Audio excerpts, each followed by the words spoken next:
महाकाय गजानन कैसे दुनिया तोला, कैसे दुनिया तोला गजानन, कैसे दुनिया तोला।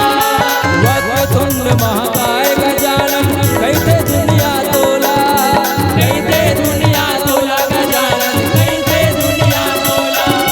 पल भर में पूरा दुनिया घूमे, पल भर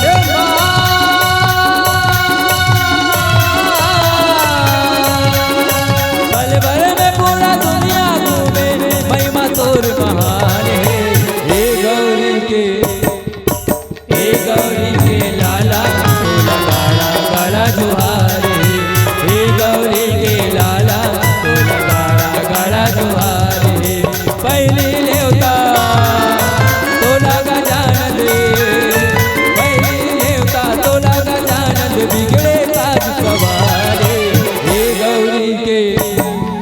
हे गौरी के लाला तोला गाड़ा गाड़ा दुहारे। हे गौरी के लाला तोला गाड़ा गाड़ा दुहारे। हे गौरी के लाला तोला गाड़ा गाड़ा दुहारे। हे गौरी के लाला तोला गाड़ा गाड़ा दुहारे।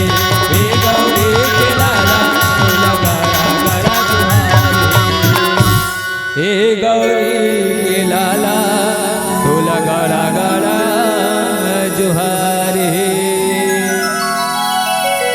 प्रेम से बोलो गजानन स्वामी की जय हो। अगर आपको हमारा ये वीडियो पसंद आया हो तो लाइक, कमेंट और सब्सक्राइब ज़रूर कीजिए।